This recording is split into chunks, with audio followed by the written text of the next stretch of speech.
मंदारजी, खरं तर आपल्या मालवण शहरामध्ये आम्ही फिरतोय आणि लक्षात एक येत आहे की विरोधकांकडनं रडारडीचं राजकारण, म्हणजे रडीचं राजकारण, फोडाफोडीचं राजकारण हे सुरू आहे.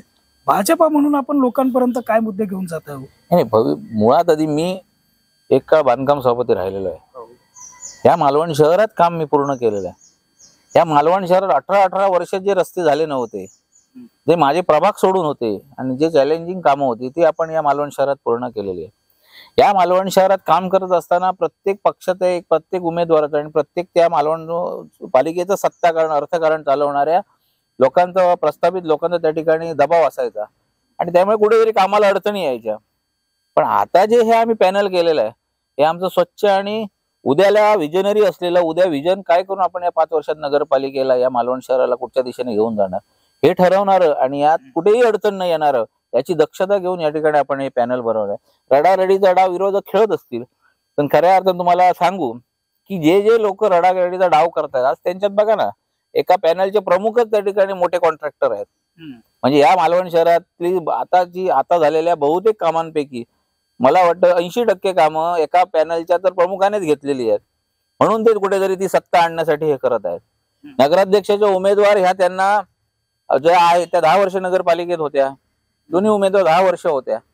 तर नगरपालिकेत त्यांनी काय पद्धतीने काम केलं, कशा पद्धतीने, किती प्रश्नांवर आवाज उठवला, नगरपालिकेत त्यांनी त्यांच्या आलेल्या, निवडून आलेल्या वॉर्डात किती विजन ठेवलं हे पण लोकांना माहिती आहे. पण आम्ही दिलेला उमेदवार हा सुशिक्षित आहे, अनेक सांस्कृतिक कार्यक्रमात भाग घेणार आहे आणि कोणाची जरी कटपुतली किंवा कोणाची जरी हाताखाली राहून, कोणाची जरी बंदूक त्यांच्या खांद्यावर ठेवून चालवणार असा आमचा नगराध्यक्ष नाही.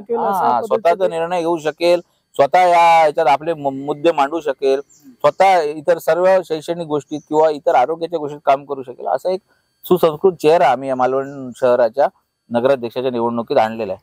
त्यामुळे रडारडी आणि कुठेतरी उमेदवारांना घाबरवणं, त्यांना दाखवणं की तुमच्याकडे काहीच नाही, तुमच्याकडे तुमचे नेते येणार नाहीत, अशा पद्धतीचे एक वातावरण, नॅरेटिव्ह तयार करणं या मालवण शहरात लोकांना आता हे विरोधक आहेत. रडारडीच्या डावापेक्षा एक वाईट आता हे वाटतंय की आता विरोधक एखाद्या मंदिरात जात आहेत आणि त्या ठिकाणी आर्थिक काहीतरी हे दाखवून त्या ठिकाणी त्या मंदिराच्या ह्याच्यातनं लोकांची मतदान आपल्याकडनं ओढण्याचे प्रयत्न करतायत. पण मला असं मी म्हणतो, जर तुमच्याकडे जर तुमचे आमदार असतील, तुमचे जर आज त्या ठिकाणी पॅनल असेल, तुमची जर अशी तुम्ही विकास कामं केली असेल तर तुम्हाला हे राजकारण करण्याची गरजच नाही ना.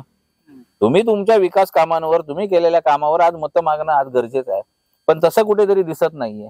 त्या ठिकाणी प्रलोभन देणे लोकांना, कुठेतरी ज्यांच्या खरोखरच त्यांनी मंदिरासाठी काय मागितलं नसेल पण त्यांना मुद्दाम बोलून आपण तुम्हाला असं करतोय तसं करतोय असं सांगून म्हणजे ही निवडणूक भारतीय पक्ष एका बाजूने विकासाच्या मुद्द्यावर लढतंय तर एका बाजूने जे निवडणूक लढली जाते ही दबाव, उमेदवारांना घाबरवणं, कुठेतरी मतदारांना कुठच्या तरी धार्मिक ह्याच्यावर नेऊन त्या ठिकाणी भावनाहीन करून म्हणून त्यांच्या भावनेच्या दृष्टीने त्यांच्याकडनं मतदान घेणं, या दोन बाजू या ठिकाणी दिसत आहेत. त्यामुळे मालवणच्या जनतेला माहिती आहे की खरं उजवं पॅनल या ठिकाणी कुठतंय.